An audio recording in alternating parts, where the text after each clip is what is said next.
getting some tyres fitted, let them do the hard work.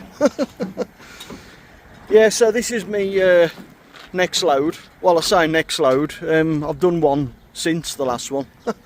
That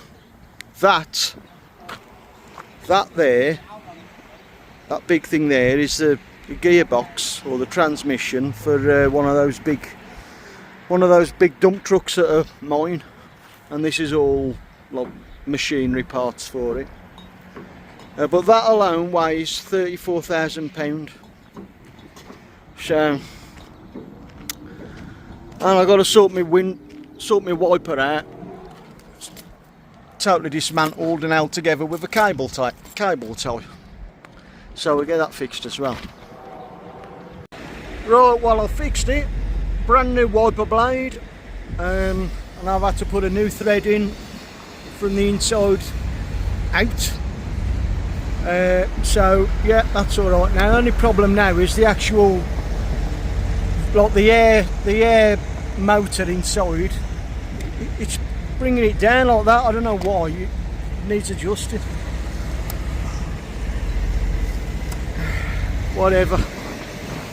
It is 40 degrees in here.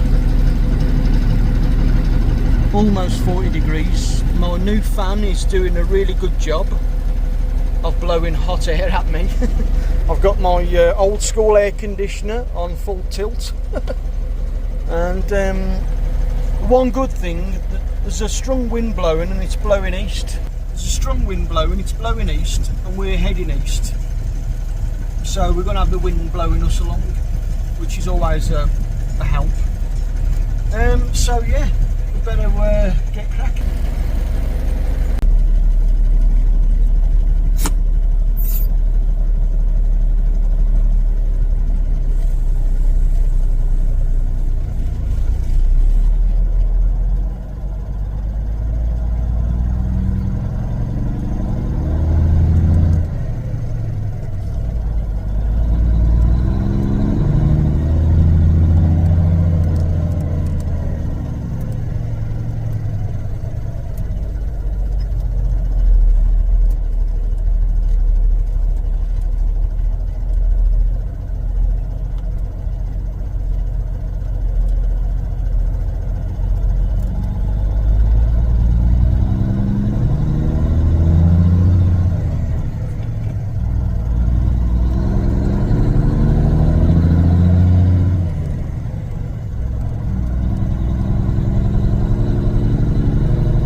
more Rain-X on the glass, so the rain's just beating off.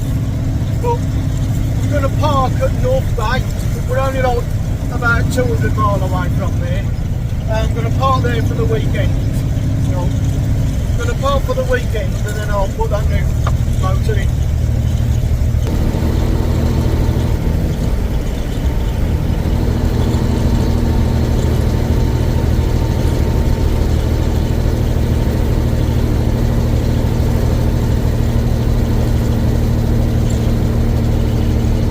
Right, it is Saturday morning.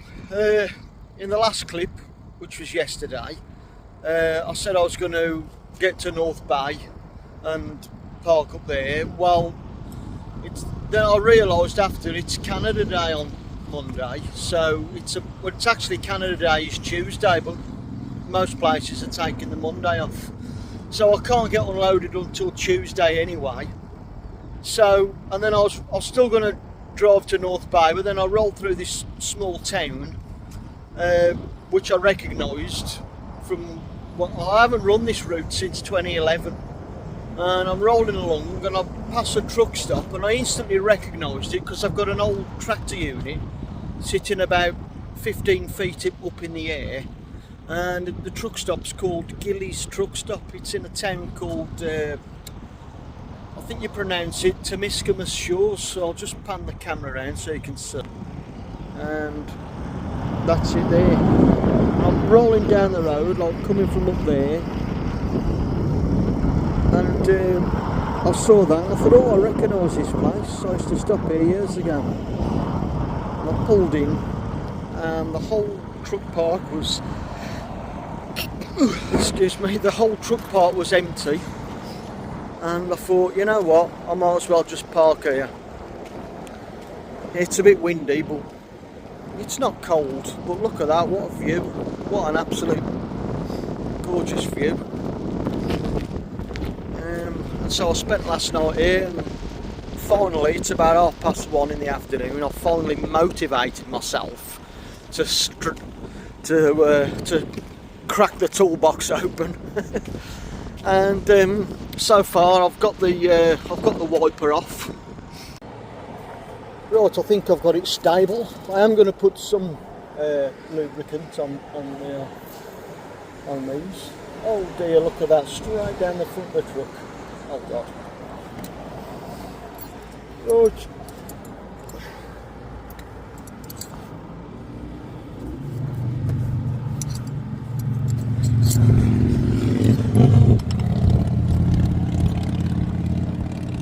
Oh, that's coming off lovely, that is.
I'm not going to take them all the way out, I'm just going to take them, to the edge.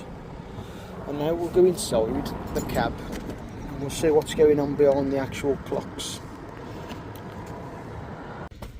Yeah, so I've already got these screws out, so I can just drop down. And there's the unit itself. Let's see if there's any movement in it. That's the whole unit. Yes, it's moving. So.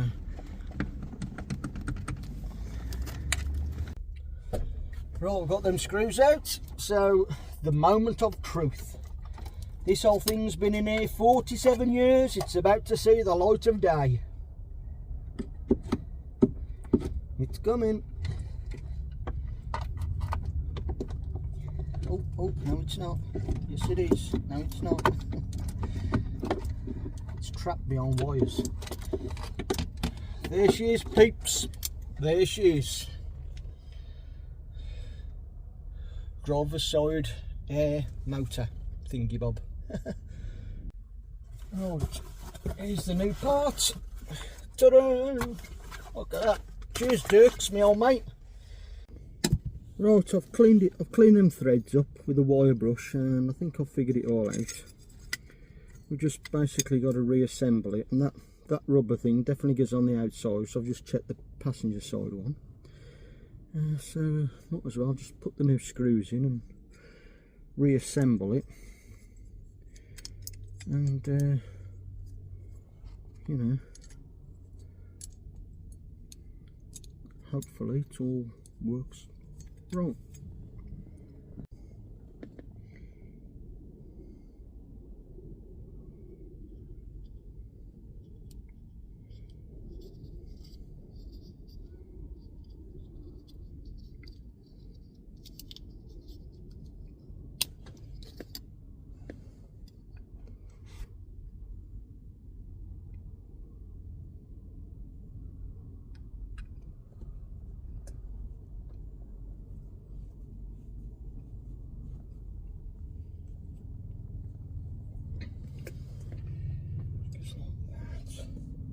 There's a hose that goes like that inside.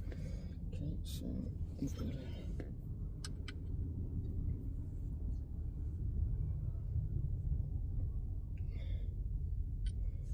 Yep. So these are very loose, like that. I could just take them out finger tight. So I was probably losing air from around there as well, which would also make the wiper not work as efficient as what it should.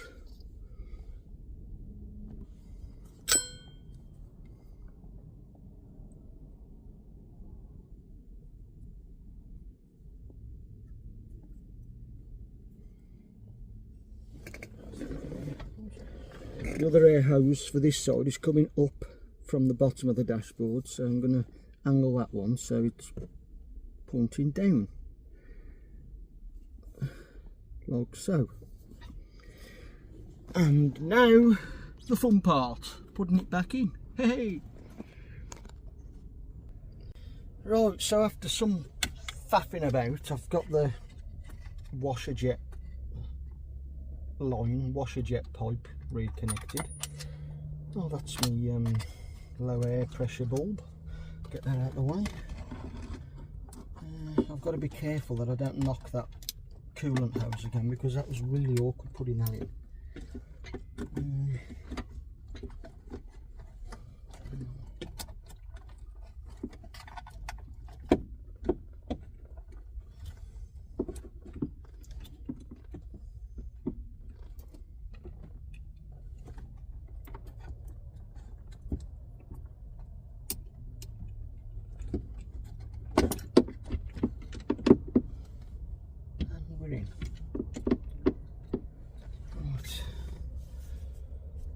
So I'll go outside now and put the screws in.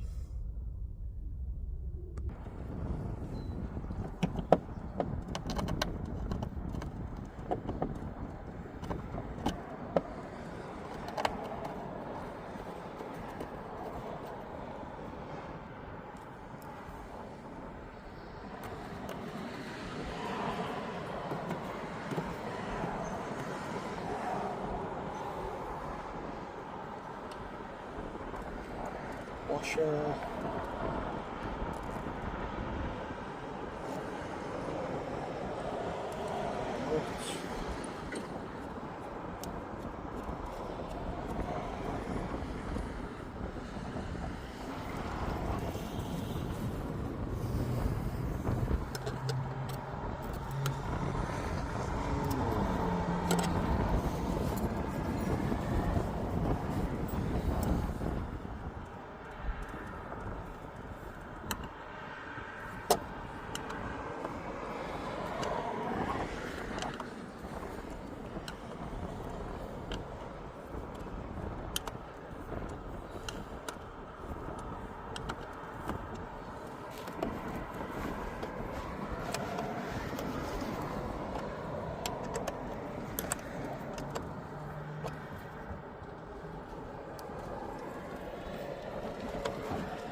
Right, so it's all back together. I've got that rubber boot on, got the nuts back in place, and I guess I've got to build the air up now and set the dial to the park mode, and that'll ensure that the motor itself is in the downward position.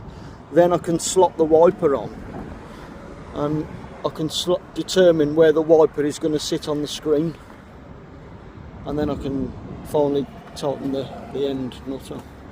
So that's it. Just got to put the main feed hoses on.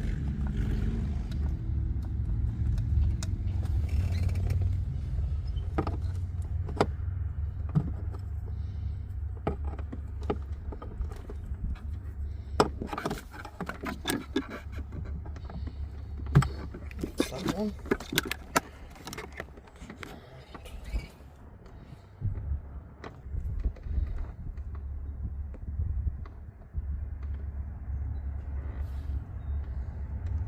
That one.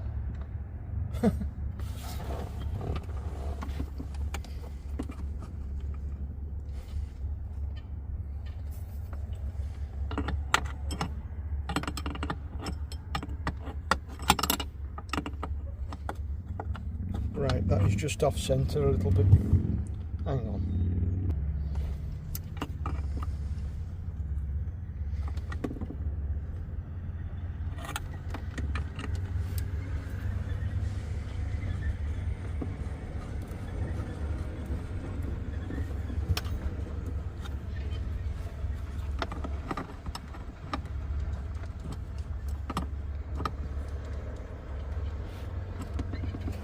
Right, so that's all that buttoned up.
Right, might as well.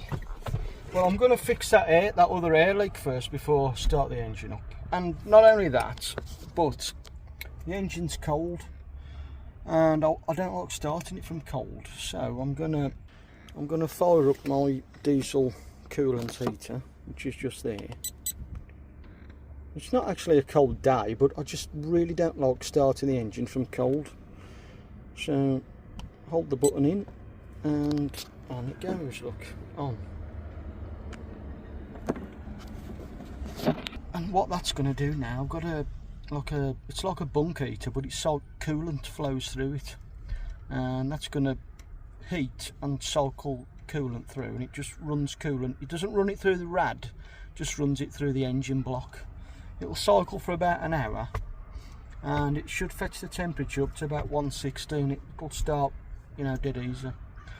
And while that's running, I can be fixing that air leak.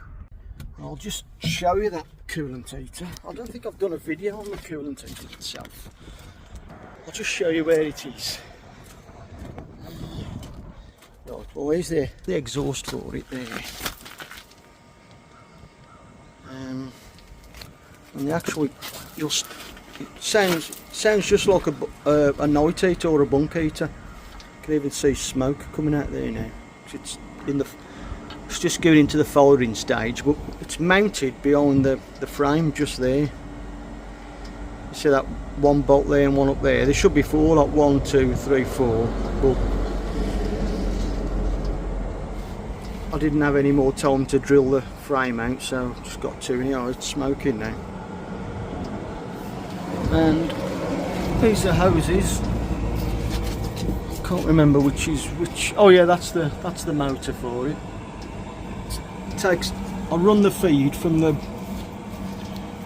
the top there. It comes down. I've got a shut-off tap on the top. Comes down into the motor. I can feel that running now. It's going into there. Comes in. Comes out. Comes out out this tube hot into the bottom of the block, and like I say, I've got a shut-off tap there, and I've got a shut-off tap on the top, so if any of these lines burst or start leaking, I can isolate at the side of the road, I can isolate the leak just by turning those taps in. Oh, you can hear it now, it's running full bore now. I better get out before I poison myself. Yeah, so that's my coolant heater. So that's going to run now, and while that's running, I'm going to fix the air leak that's behind the dash. Well, it's beyond the pedals, so I've got to get all this shit out now. So just get all that out first. Right there is a pin size hole. Oh, you can see it there, look here, when you zoom in. My eyes can't see that unless I zoom in, but you can feel it with your fingers.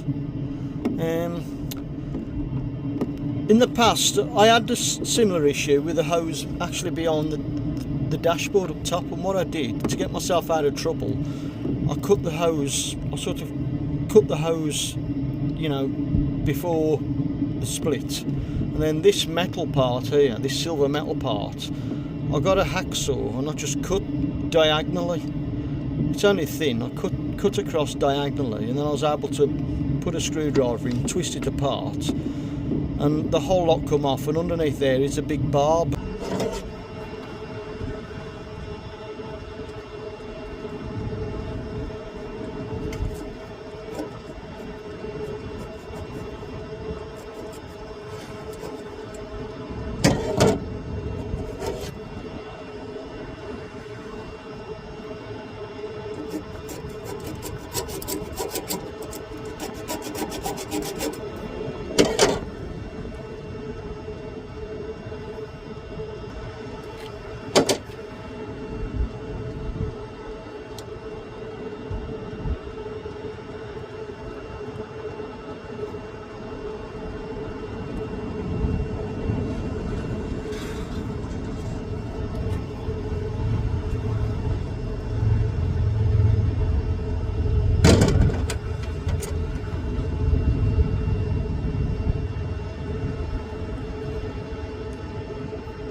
There we go.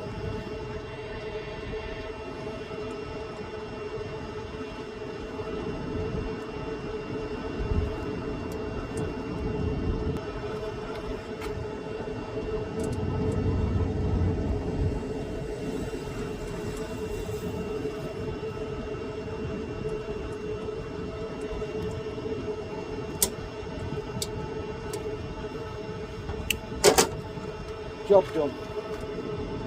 I just clamped it to this backing plate. I ain't got my voice with me, so but you can see how easy that was to take off. I've cut it there a bit with the hacksaw, but there's still, like, you know, there's a barb there, there's a barb there, and there's one at the back.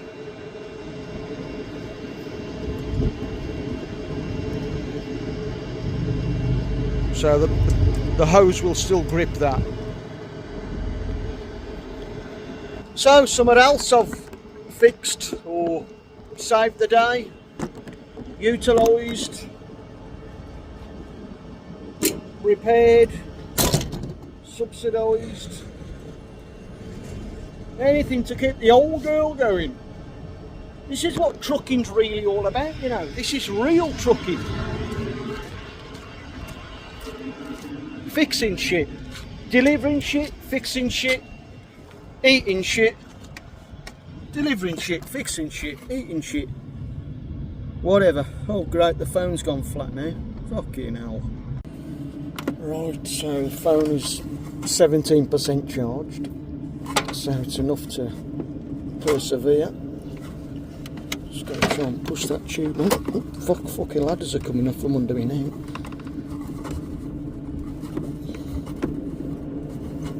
See, this will be awkward.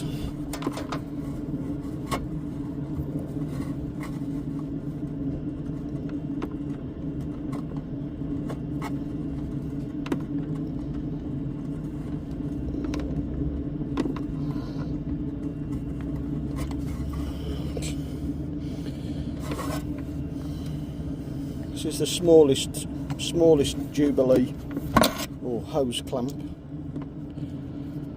In England, we call these a Jubilee clip. So if you wonder what I mean when I say a Jubilee clip, you know I mean a hose clamp. And for any English people, if you're watching this and you hear me say hose clamp, and you wonder why I'm not saying Jubilee clip, well, I'm speaking two types of language. I'm speaking English and American English. Right, anyway, fixed. Something else I've fixed. Obviously I've got to still test it, but I'm pretty confident it's going to work, and the temperature is, well, the temperature gauge is moving. Hang on. I'm going to fucking break something on them ladders. Hold the line, fuck's sake. Right, temperature gauge, you can see it's now starting to move. We're on like 110 degrees. According to the gauge it's 110, but the actual temperature on the thing itself is only 60 degrees. But that is enough to start it okay-ish. So yeah, let's give it a whirl. Neutral, ignition, and start.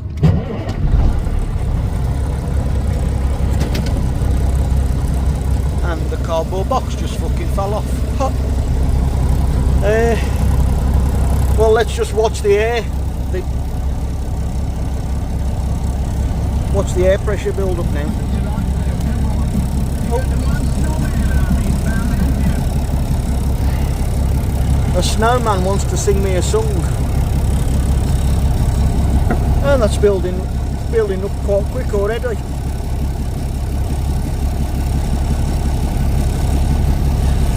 Right, so I'll just let it build up, and then I'll pause it while it builds up, and then I'll switch everything off, and then we'll see if that air leak has been fixed. Right, we've reached full air pressure, the blow-off valve has just sounded, so shut her down. And now we're listening out for little air leaks. Especially where I've just repaired it. And guess what? I can't hear nothing, so something else I've fixed. Right, I've just spent about 20 minutes trying to get that out of there. This is what determines where the wiper is going to sit. I was hoping, like, this was wedged inside the actual wiper arm. It's tapered, and it's, you know, it's got splines on. It's this that determines where the wiper sits on the screen. I was hoping that I could just slip, because the new motor has come with a new tapered spline.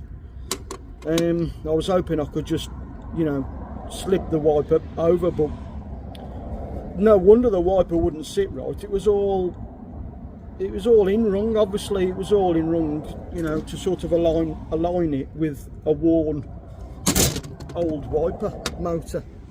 So I had to first of all I tried tapping it with various things, and, you know, poking it with a screwdriver, and that wouldn't work. So bit of heat warmed it up, tapped it once with hammer, and well, I didn't even tap it with the hammer. I've got a spring-loaded punch. I just heated it up, put the punch in, pushed it, and come out. So now I can put the spline on the shaft, and then we can set the wiper exactly where I want it.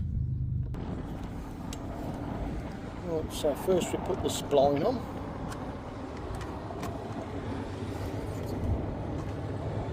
Oh, wrong way. Put the spline on like that. Now, with those splines and with the matching splines inside the actual wiper, I can determine exactly where I want the wiper to sit.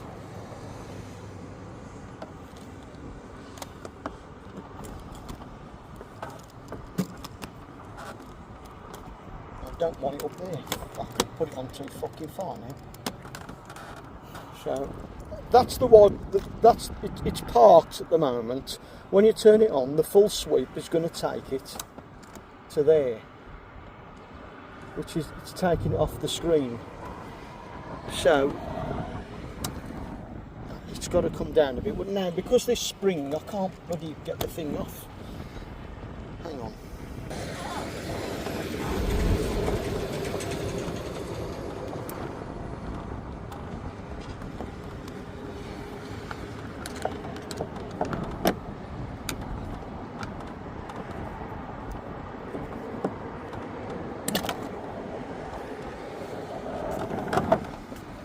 I was getting concerned then because I thought the splines was going to come off with the wiper then and be stuck again. But the problem is this spring-loaded thing, I can't lock it back. It won't lock back. Look. You know, on other ones you can lock it back, but it just springs back up. So. Got all that. Put it on. The wiper to be about there. To be about there. Okay, right. Right, let's see what it does now. Stops there. Stops there.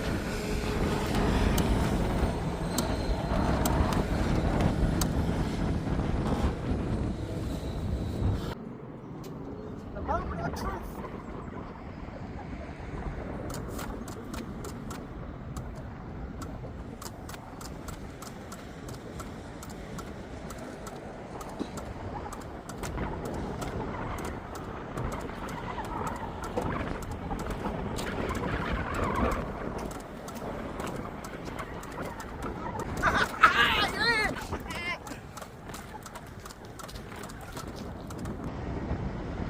Right, let's go and see how it looks from inside the cab. Oh shit, I can fix all that in a minute. I forgot to put all them panels back. So,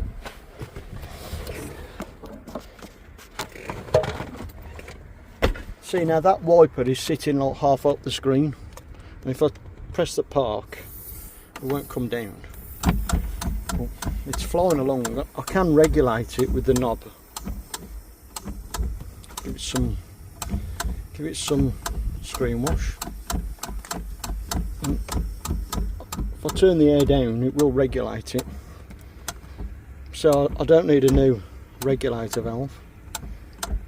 And obviously when it's raining, the rain will lubricate it so it won't get stuck.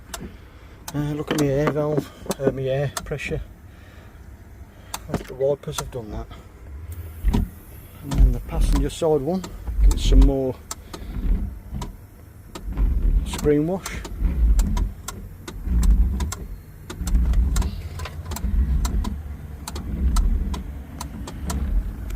Oh dear.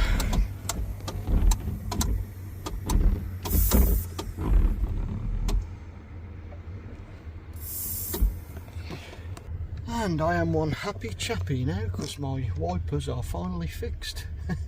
At long last, my driver's side wiper is working properly. Right, what shall I fix next? The joys of trucking. Ta-da!